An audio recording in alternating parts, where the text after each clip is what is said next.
안녕하세요. 결혼을 약속했던 남자친구와는 대학 시절 선배의 소개로 처음 만나게 되었습니다. 선배라고 해봐야 저보다 한 학번 위의 선배였고, 나이 차이도 한 살 차이라서 학교 생활하는 동안은 거의 친구처럼 가까이 지내는 사이였어요. 서로 사회생활 하기 시작하고 바빠지면서 연락이 한동안 끊어지게 되었죠. 왜 대학 시절 인맥이 대부분 그렇잖아요. 그런데 제 번호는 어떻게 알았는지 작년 여름쯤에 갑자기 선배한테서 연락이 왔어요. 제가 사는 지역에 마침 자기 친구가 살고 있는데 한번 만나볼 생각 없느냐고요. 여지껏 결혼을 안 했던 걸 알았다면 진작에 소개시켜줬을 거라며 저랑 남자친구 같이 괜찮은 사람들이 혼자 지내고 있는 게 그냥 두고 보기 안타까워서 그러는 거니 한번 만나나 보라고 하더라고요. 사실 저도 결혼 생각이 아예 없어서 이 나이 먹도록 안 하고 있던 건 아니었습니다. 그냥 살다 보면 자연스럽게 인연이 나타날 테고 그렇게 연애하다 결혼하겠지 마음 편히 생각하고 있었는데 그게 한 해 지나고 두 해 지나 여기까지 왔던 거였죠.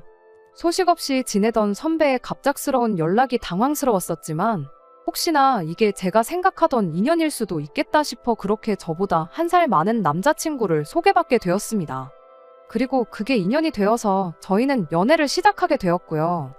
그러다 연애 9개월 차를 넘기면서 결혼을 전제로 하는 진지한 관계로까지 발전하게 되었고요. 저나 남자친구가 벌써 결혼을 했어도 진작에 했어야 할 나이였다 보니 결혼 이야기가 연애한 기간에 비해서 비교적 빨리 나온 편이었지요. 제 나이 36, 남자친구 나이 37으로 주변에 시집장가 안 간 사람이 저희들밖에 없다는 공통점 때문에 그랬나 봐요. 애초에 둘 다 결혼을 염두에 두고 시작한 만남이었다 보니 혹시나 이게 마흔이 되기 전에 결혼할 수 있는 마지막 기회다 싶어 조금 성급했던 것도 있던 것 같네요.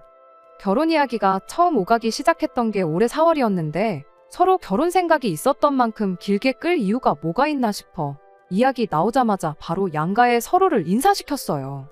그리고 한 달도 지나지 않아서 양가 상견례까지 끝마치게 되었고요. 상견례도 별탈 없이 마무리가 되었고 이제 본격적으로 결혼 준비에 들어가면 되겠구나 싶었어요. 저희 집에서는 제 나이가 나이인 만큼 식을 빨리 올렸으면 하는 눈치였고 상견례까지도 별로 걸리지 않았던 만큼 결혼식은 이르면 한 8월쯤, 그러니까 못해도 3개월 내로 올리면 되겠구나 그렇게 생각했어요. 그런데 남자친구가 결혼식을 내년 5월쯤에 올리면 어떻겠냐는 이야기를 꺼내온 겁니다. 상견례 때도 예비시댁에서 결혼을 서둘렀으면 하는 눈치였는데 6개월도 아니고 1년을 미루자니 그게 무슨 소린가 싶었어요.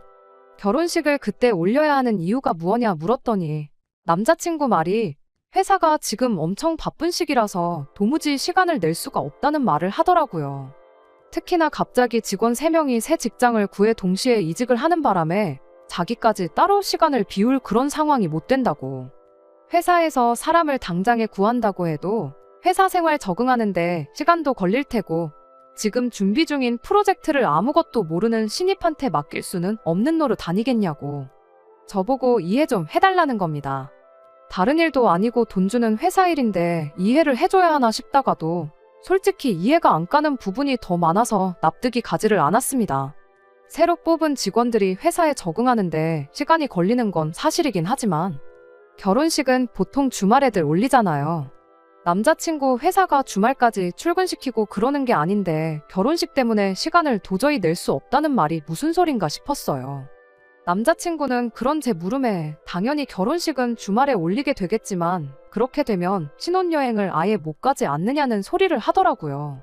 상황이 안 되면 신혼여행이야 내년에 여유 있을 때 가면 되는 거 아니냐, 고작 그것 때문에 결혼식을 1년이나 뒤로 미루는 게 말이나 되느냐 했더니 남자친구가 하는 말이 결혼하고 1년 지나서 가는 여행이 무슨 신혼여행이냐고, 그건 그냥 여행이지 절대로 신혼여행이 될 수가 없다면서 열변을 토하더라고요.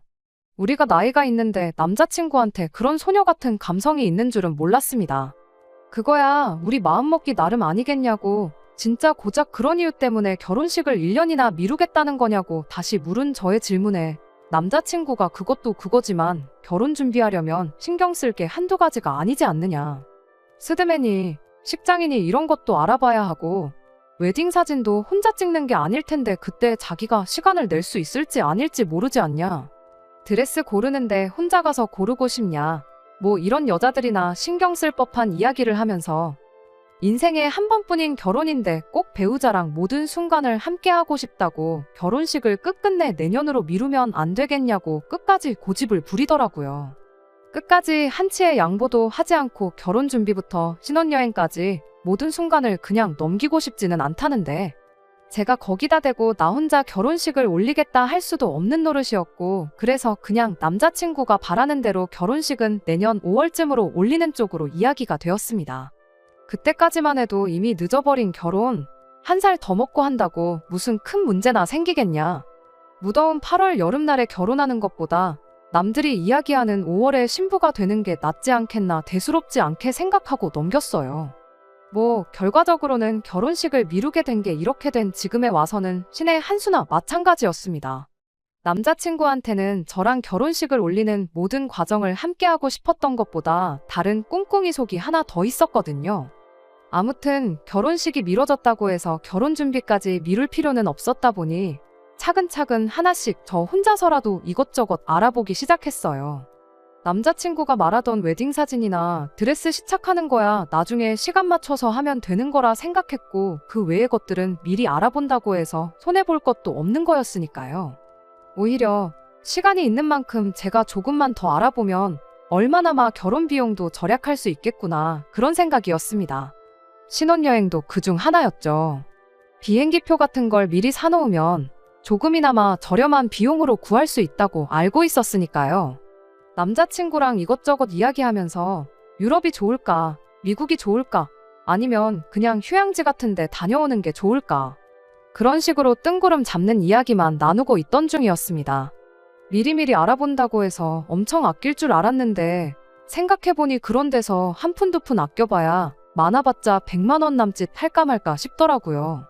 적은 돈은 아니었지만 아무래도 가장 중요한 건 역시 신혼집 문제가 아닐까 싶었어요. 저희 지역이 서울하고 비교해보면 집을 구하는 게 그만큼 터무니없는 비용이 필요한 건 아니었거든요. 이쪽 지역이 요 몇 년 전부터 해서 개발되기 시작한 곳이라 신도시랑 구도시가 나눠져 있었는데 그래도 이왕이면 신도시 안에 있는 신축 아파트에 들어가고 싶었어요. 저희가 나이가 있는 만큼 모아놓은 돈도 꽤나 많았고 하지만 그렇다고 해도 신축은 신축이다 보니 가격이 많이 차이가 났습니다.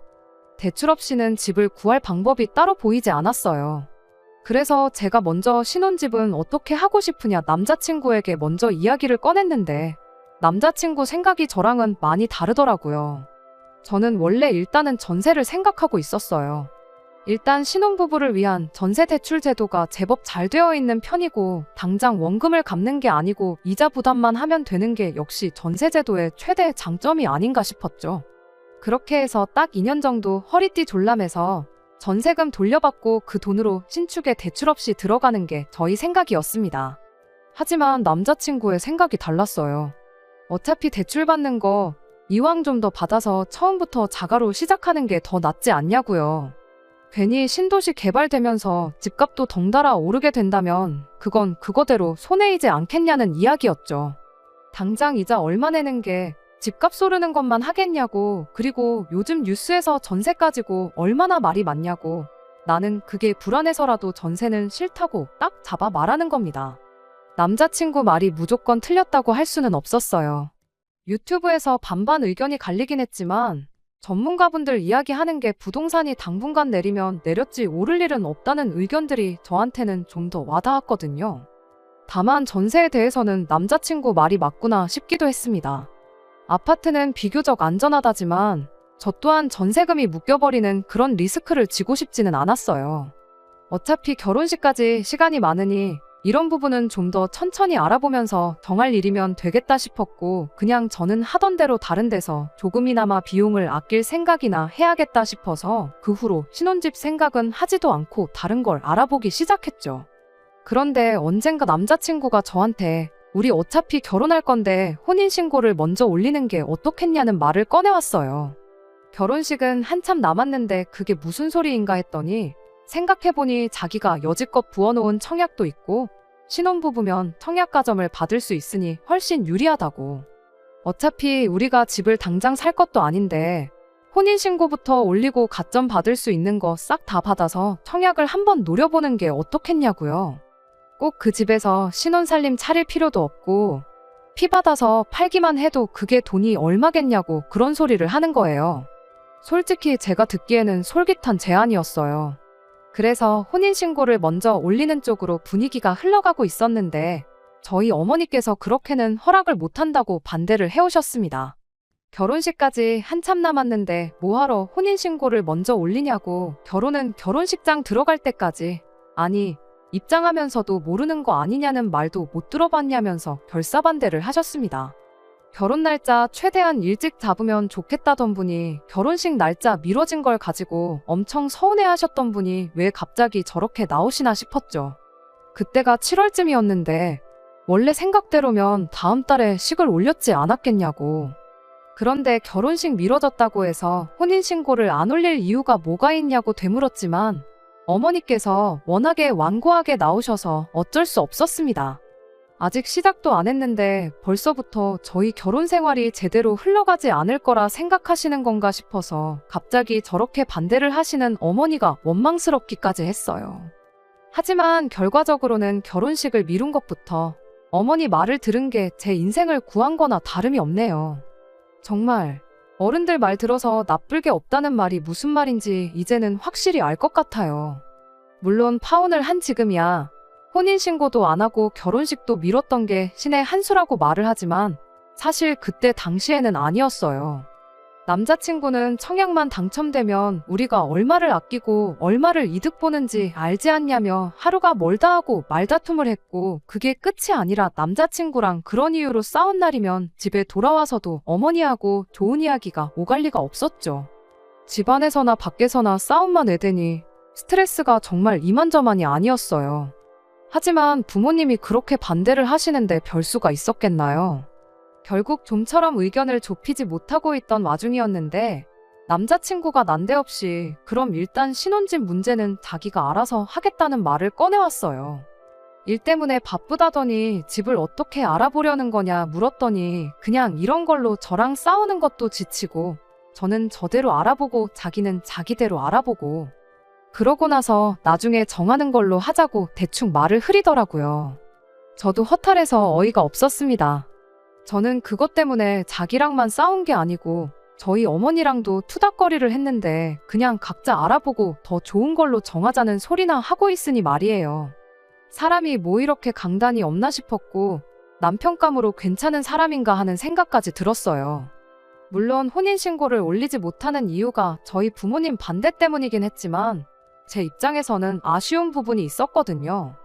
어차피 우리 집에 인사도 벌써 드렸고 상견례도 마친 데다가 결혼식만 올리면 끝인 이 상황에 생각처럼 풀리지 않는 일이 있으면 어떻게든 저희 집까지 찾아와 저희 부모님을 한번 설득이라도 해보려는 시도 정도는 해볼 수도 있는 거 아닌가 싶었거든요.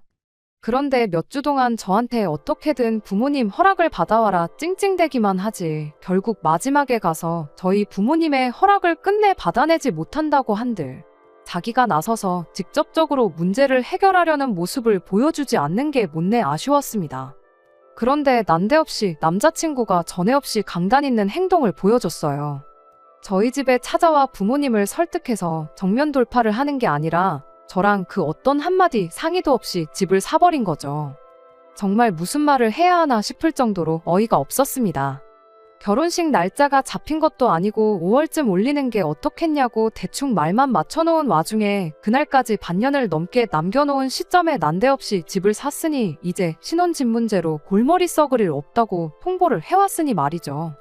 무엇보다 가장 어이가 없던 건 그 중요한 결정을 저랑 그 어떤 상의 한마디 없이 내렸다는 데 있었죠. 심지어 혼자 대출까지 받고 자기 부모님한테 돈까지 끌어다가 집을 샀다는데 어이가 없었지요. 그 와중에도 혹시나 결혼이 엎어지지는 않을까 걱정을 했던 건지 명의까지 개인 명의로 해서 집을 구했답니다. 해명하기를 앞으로 결혼식 비용이니 신혼여행이니 혼수니 이런 거 해서 돈 들어갈 일이 투성이니 당장 계산하기 불편하게 돈을 합치지 말고 일단은 제 돈으로 다른 걸 전부 다 해놓고 나서 그때 가서 다시 계산을 하자면서요. 결혼식 올리고 혼인신고까지 마치면 저한테 남은 돈으로 자기 부모님한테 빌린 돈 먼저 갚아드리고 그리고 같이 대출 갚으면서 집도 공동 명의로 바꾸자는 의견을 전해왔어요. 그런 게 중요한 게 아니지 않냐고, 어떻게 그런 큰 결정을 나랑 상의 한마디 없이 내릴 수 있냐고 따졌더니 집값이 하루가 다르게 바뀌는데 조만간 시세가 오를 것 같아서 일단 집을 먼저 구했다고 하더라고요. 어차피 구했어야 할 신혼집인데 좋은 매물이 있으면 미리 사놓는 게 절대 손해가 아니라면서요. 그러면서 집 주소를 받아서 인터넷에 검색을 해봤더니 위치부터가 어이가 없었습니다. 남자친구 회사랑은 걸어서도 다닐 수 있을 만큼 엄청 가까웠는데 제가 다니는 회사랑은 물론이고 저희 집이랑도 정반대 방향에 있어서 저는 이미 출퇴근부터가 힘들어 보였어요. 남자친구가 하는 말이 어차피 차 한 대는 결혼하면 꼭 필요하지 않겠냐. 그러니 제 돈으로 일단 차를 한 대 뽑아서 그걸 출퇴근용으로 제가 쓰면 되는 거 아니겠냐입니다. 검색해본 김에 집 시세도 같이 찾아봤더니 작년에 비해서 크게 변동사항이 없었는데 시세가 오를 것 같다고 집을 샀다는 말하고는 모순이 있었죠. 그것도 남자친구가 해명하기를 이쪽 근처 일대가 향후 5년 내로 재개발 예정지가 될 거라는 이야기를 부동산 정보통한테 들었다고 하더군요. 인터넷을 아무리 뒤져봐도 재개발 비슷한 이야기는 하나도 없었고 오히려 주변에 신도시가 몇 개가 생기면서 남자친구가 신혼집을 구한 지역이 투자 가치가 없다는 이야기들 뿐이었습니다. 남자친구가 말하기를 저보고 생각 좀 해보라고 하더라고요. 그런 고급 정보가 인터넷에 돌겠냐며 아는 사람만 아는 특급 정보니까 오히려 저보고 괜히 어디 가서 말하지 말라고 입단속까지 시키더군요. 아무튼 저렇게 확신에 차서 말하니 그 부분에 대해서는 더 말을 안 하기로 했습니다.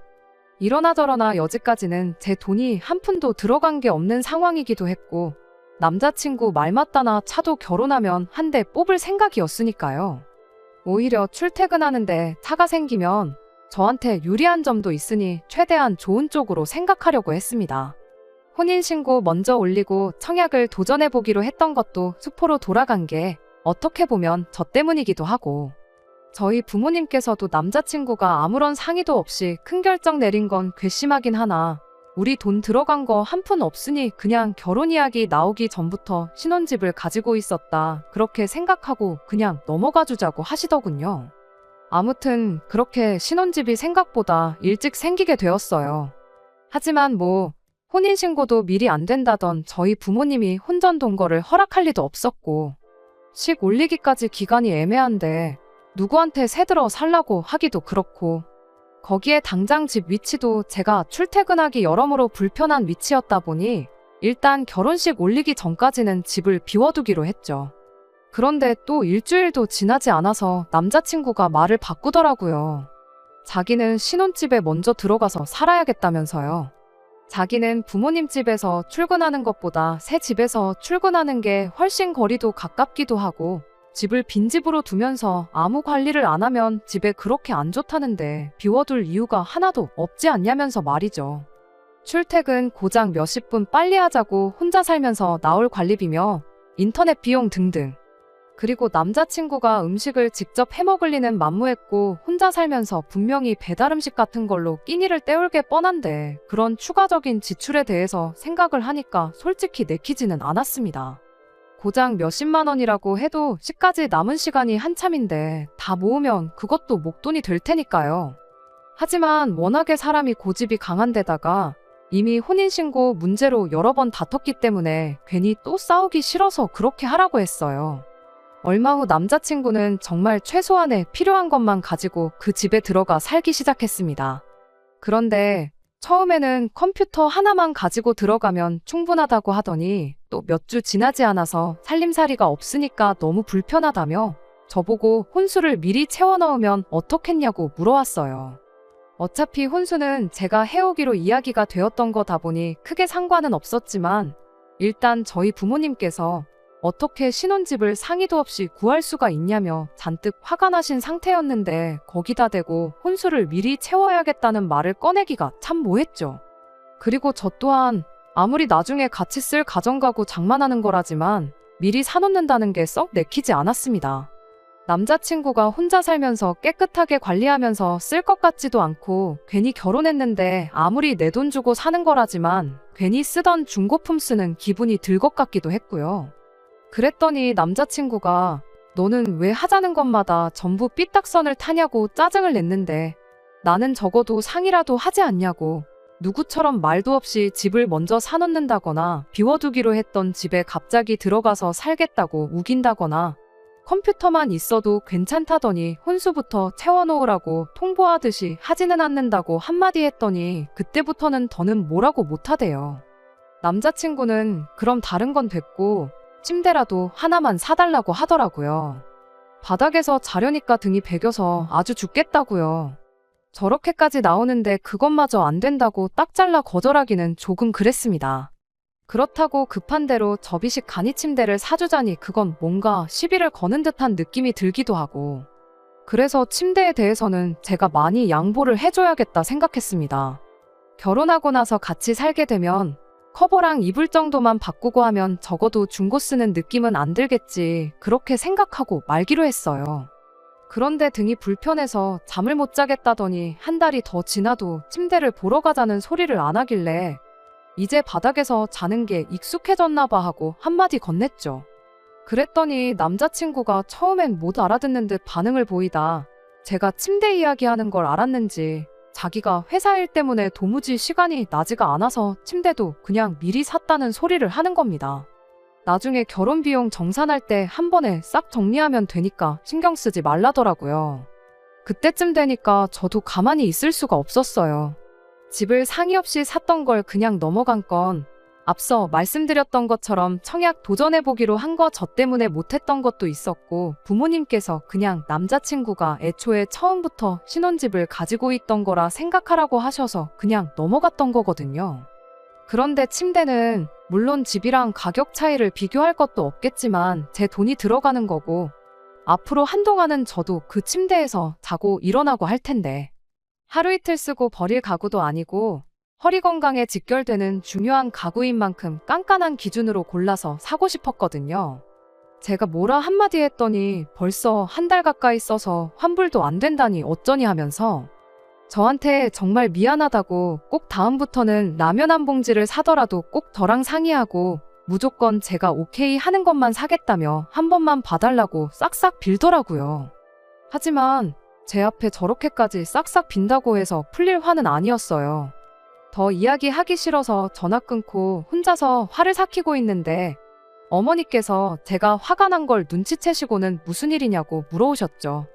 침대 하나만 사달라더니 또 나한테 말 한마디 없이 침대를 샀지 뭐냐며 한탄을 하고 있는데 어머니께서 신혼집부터 시작해서 침대까지 뭔가 촉이 안 좋다고 하시면서 한번 확인을 해봐야 하는 거 아니냐는 거예요. 저는 그때까지만 해도 어머니가 너무 오버하시는 건 아닌가 싶었어요. 사실 따지고 보면 신혼집 마련해놓고 혼수 채우는 과정에서 트러블이 생긴 건데 결혼 준비하면서 이런저런 문제로 다투는 사람들이 많다던데 저도 그중 한 경우라고 생각했거든요. 그런데 어머니께서는 자꾸 남자친구가 뭐 도박에라도 빠진 거 아니냐, 두 집 살림 하고 있는 건 아니냐 하면서 자꾸 말도 안 되는 상상을 하고 계시니 쓸데없는 걱정을 하고 계시는 거 아닌가 그렇게 생각했죠. 그런데 어머니께서 자꾸만 어른 말 들어서 나쁠 거 하나 없다고 세상에 정말 상상을 초월하는 별의 별 사람이 다 있으니 확인해보는 게 어려운 거 아니지 않냐고 자꾸만 남자친구가 무슨 속내로 자꾸 아무 상의도 없이 저러고 있는지 알아보라고 저를 닥달을 하셨죠. 그래서 어머니 말대로 하루 회사 휴가 내고 그냥 무작정 남자친구한테 연락 안 하고 구했다는 신혼집으로 찾아갔어요. 정말 집도 어디서 이런 집을 찾은 건지 대중교통으로만 가려니 까마득해서 가까운 지하철역에서 그냥 택시를 타고 가야 했습니다. 그런데 아파트 이름만 들어서 어디인지 몇 동인지만 알았지 정확한 호수를 모르고 있었어요. 그래서 남자친구한테 나 집 구경 왔는데 몇 초인지 비밀번호는 뭔지 좀 알려달라고 전화를 했죠. 그랬더니 남자친구가 전화기 너머로 쩔쩔매면서 연락도 없이 오면 어떡하냐고 엄청 곤란해하는 겁니다. 너는 상의도 없이 집도 사고 침대도 샀으면서 나는 앞으로 내가 살 집인데 그거 허락까지 받고 와야 하냐고 한마디 쏘아붙이고 빨리 몇 초인지랑 비밀번호나 알려달라고 했어요. 그랬더니 남자친구가 잠깐만 기다리라고 하고는 전화를 끊더라고요. 곧바로 다시 전화를 걸었더니 받지도 않았고요. 그때부터는 어머니가 말한 안 좋은 촉이라는 게 뭔지 알겠더라고요. 정확하게 뭔지는 모르지만 꿀리는 게 있으니 저러겠구나 싶었고, 머릿속에는 상상할 수 있는 최악의 상황들을 생각하게 되었어요. 이를테면 저희 어머니가 상상했던 것처럼 도박 같은 걸로 전 재산 날려놓고 어떻게 안 되겠으니 아무 아파트나 찾아서 집 샀다고 뻥을 쳤다든지, 아니면 저랑 결혼하기 전까지 해서 저 모르게 전에 만나던 여자친구랑 동거를 시작했다든지 하는 것들이요. 몇 번을 다시 전화를 해도 받지를 않으니까 저도 오기가 생겨서 누가 이기나 보자고 정말 신호가 끊기자마자 계속해서 남자친구한테 전화를 걸었어요. 그렇게 한 20분 정도 수십 통의 전화를 하고 있는데 단지 안으로 웬 택시 한 대가 들어오더니 남자친구가 거기서 헐레벌떡 내리더군요.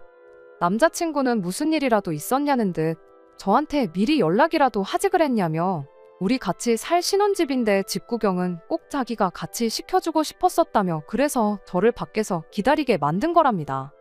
급하게 회사에서 나오느라고 핸드폰을 두고 나와 전화도 못 받았다는 거예요. 회사 일 때문에 잠깐의 짬도 못 낸다던 인간이 제가 집까지 찾아왔다는 소식에 저렇게 헐레벌떡 나타나니 이젠 진짜로 이 사람을 믿을 수가 없었어요. 그래서 그 집 좀 보여달라고 남자친구를 앞장 세웠죠. 남자친구는 혼자 횡설수설 떠들면서 제가 올 줄 알았으면 집 좀 치워놓고 그랬을 거라니 어쩌니 하면서 분위기를 환기시키려고 애를 쓰더군요. 남자친구가 비밀번호 눌러 문을 열자마자 제가 먼저 들어갔어요. 신발장에 남자친구가 쓰는 쓰레빠 하나 말고는 없긴 했는데, 침대랑 컴퓨터 한 대만 있을 줄 알았던 집에 어디 중고시장에서 구해왔는지 집 크기에 어울리지 않는 추레한 소파 하나, 오래된 TV 한 대가 바로 거실에 보이더군요. 낡아빠진 냉장고며 나름 살림살이를 채워놓은 게 이 인간이 어디서 버리는 거 얻어와서 진짜 두 집 살림을 차린 건가 싶었죠. 남자친구한테 침대 있는 방은 어디냐고 묻자마자 곧바로 안방문을 벌컥 열어 제꼈는데, 침대라고 하나 커다랗게 방의 절반 가까이를 차지하고 있는 게 어이가 없게도 돌침대더라고요. 바닥에서 자는 게 등이 베겨서 죽겠다더니 무슨 돌침대를 샀냐고 따졌는데, 장기적으로 허리 건강 생각하면 돌침대만한 게 없다니 어쩌니 하면서 또 혼자 쩔쩔 매는 겁니다. 방의 절반 가까이를 차지하고 있던 돌침대의 시선을 빼앗겨서 생각도 못하고 있었는데, 방 안에 장롱하며 화장대까지 다 들어있었어요. 장롱도 어디서 누가 쓰던 걸 얻어온 건지 낡아빠진 장롱이었는데, 안에 있는 옷까지 보면 이 인간이 정말 두 집 살림을 하고 있는 건지 알겠구나 싶어서 문을 활짝 열었는데, 세상에, 장롱 안에 이불로 무언가 덮어져 있었는데 그게 난데없이 꿈틀대더라고요. 처음에는 뭔 시커먼 게 꿈틀대서 저도 모르게 꾀액하고 비명을 질렀는데, 순간 이놈 이거 잘 걸렸다 싶어서 곧바로 이불을 들쳐버렸죠. 그런데 이불을 걷어내니 거기에 예비 시어머니랑 예비 시아버지가 장롱 바닥에 마주보고 쪼그려 앉아서 앉아있더라니까요. 남자친구한테 제가 욕짓거리를 하면서 이게 지금 무슨 상황인지 설명해보라고 대번에 소리를 질렀죠. 잠깐 추스르고 나와서 저희는 거실에 있던 낡아빠진 소파에 앉았습니다. 자세히 보니까 집안에 채워져 있던 낡아빠진 살림살이들이 남자친구 집에 처음 인사드리러 갔을 때 예비시댁에 있던 가정가구들이었다는 게 생각이 나더라고요. 아무튼 일단 놀란 가슴도 어느 정도 진정시켰으니 남자친구한테 대체 이게 다 무슨 상황인지 설명해보라고 했어요. 처음에는 궁시렁궁시렁 혼자 지내니까 밥도 잘 못 챙겨 먹고 그럴 것 같아서 그래서 부모님이 잠깐 와서 같이 살아주시는 거라고 둘러대더라고요. 결혼하면 짐 빼서 나가실 거라고요. 사람 우습게 보지 말라고, 그럼 방에 있는 저 돌침대는 왜 있는 건지 설명 좀 해보라고, 그리고 두 분은 왜 장롱에 숨어 계셔야 했던 건지 설명해보라고 했죠. 방에 있는 장롱하며 화장대하며 옮기기도 힘든 돌침대까지 놓아드린 걸로 봐서는 정황상 이미 안방을 예비 시부모님이 쓰고 있던 건 누가 봐도 뻔한 상황이었는데, 그런 뻔한 거짓말 하지 말고 솔직히 말하라고 했습니다. 그러니 그제서야 실토를 하더군요. 어차피 부모님 모시는 건 아들목 아니겠냐며 나중에 언제가 되었든 모시고 살게 될 테니 미리 모셔온 거라고요. 살고 계시던 집을 팔아 이 집을 사는데 돈을 보태주셨으니 같이 살아도 되는 거 아니겠냐며 얼토당토하는 소리를 하더라고요. 그깟 대출 얼마 받는 게 싫어서 내가 결혼하자마자부터 시부모님을 모시고 살 거라 생각했냐고. 애초에 내가 원하던 집도 아니었는데 이참에 잘 됐다고. 투자가치 좋은 새 집에서 부모님 모시고 어디 한번 잘 살아보라고 한마디 해주고 파혼 선언하고 집에 돌아왔습니다. 집에 와서 부모님께 이 이야기를 전했더니 어머니가 그럴 줄 알았다고 바쁘다는 핑계 대면서 결혼식 미룰 때부터 뭔가 꺼림직했다고 하시더라고요. 그래서 혼인신고 올리는 것부터 안 된다고 반대를 하셨던 거고요. 그냥 그 안 좋은 초기 기후일 수도 있고 제 나이도 나이였다 보니 결혼하지 말라고 직접적으로 말은 못하겠어서 조금 더 상황을 지켜보고자 그러셨던 건데 집을 상의도 없이 구했을 때까지는 그러려니 했지만 그 뒤로도 하는 꼴 보아하니 무슨 꿍꿍이 속이 있어도 필시 있겠다 싶으셨답니다.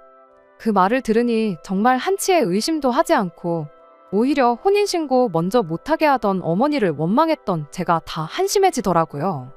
그래도 거기서 부모님 안 모시기로 하자고 결혼 준비마저 다시 시작한 게 아니고 파혼 선언하고 딱 잘라내고 온 건 참 잘했다고 해주셨어요. 정말 쥐구멍이 있다면 들어가서 숨고 싶을 정도였습니다. 아무튼 그렇게 파혼하게 되고 얼마 지나지 않아서 남자친구를 소개시켜줬던 선배랑 만남을 가졌어요.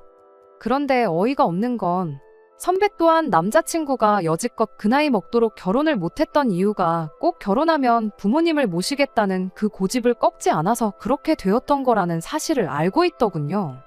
저를 소개시켜주기로 하면서 선배가 남자친구한테 부모님하고 같이 살 생각 하지 말 것을 조건으로 저를 소개시켜줬다고 해요. 남자친구도 그렇게 하겠다 했고요. 그런데 알고 보니 그건 그냥 대답만 했던 거고 아예 저한테는 모르게 해서 결혼 준비 먼저 하고 어떻게든 부모님을 모시고 살 계획을 뒤로 꾸미고 있었답니다. 결혼식을 미룬 것부터가 신혼여행이고 뭐고 그런 것 때문이 아니라 시부모님을 모시고 살 수밖에 없는 환경을 만들기 위해 시간벌이를 했던 거였어요. 혼인신고를 먼저 올리자는 것도 그 계획의 일부였겠지요. 한번 혼인신고 올리면 물을 수 없는 거다 보니 나무꾼이 선녀 날개옷 숨겨놓았던 것 마냥 어떻게든 제가 빠져나갈 구멍을 시작부터 숨겨놓을 속셈이었던 거예요. 그런데 저희 어머니의 성견지명 덕분에 그 계획이 수포로 돌아가니 일단 제가 절대로 찾아가지 않을 만한 위치에다가 집부터 구하고 그 집에 시부모님을 모셔서 살 생각이었던 것 같아요. 그 과정에서 들키면 어쩔 수 없나 생각했나 본데 제가 예상외로 순순히 넘어가니까 한술 더 떠서 부모님 쓰실 돌침대 하나 욕심부렸던 거고 그 덕분에 저한테 꼬리를 밟히게 되었던 겁니다. 남자친구가 그런 개수작을 꾸미고 있던 것도 어이가 없지만 진짜 어이가 없는 건 부모님을 꼭 자기가 모셔야겠다는 생각을 하고 있는 사람이란 걸 저한테 귀뜸을 해주기는커녕 다 알고 있었으면서 말 한마디 안 하고 오히려 그 사람하고 자리까지 만들어준 이 선배였어요. 내가 뭐 학교 다닐 때 선배한테 잘못했던 거라도 있냐? 무슨 억하심정이 있어서 그런 사람을 소개시켜준 거냐 했더니 남자친구가 이번엔 절대로 부모님 모시고 살겠다는 이야기를 꺼내지 않을 거라고 자기랑 약속을 했다고.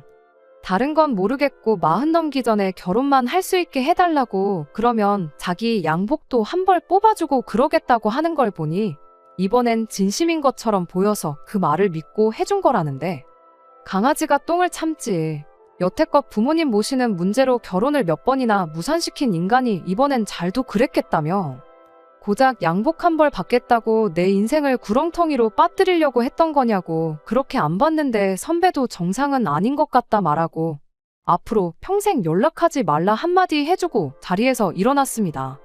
저도 나이가 나이다 보니 괜히 분위기에 휩쓸려 결혼이란 두 글자에만 연연하고 정작 봐야 할 건 못 보고 있었던 것 같아요. 그나마 어머니 말 들어서 제 손으로 팔자 꼬을 뻔한 거 직전에 멈출 수 있었네요. 36, 40 다 되어가는 나이니만큼 저도 제 앞가림 할 줄 아는 어른이라 생각했는데 아직 한참 멀었나 봅니다. 끝까지 들어주셔서 감사합니다. 오늘의 사연은 여기까지입니다. 구독과 좋아요, 알람 설정 부탁드리고 더 좋은 사연으로 다시 찾아뵙겠습니다. 감사합니다.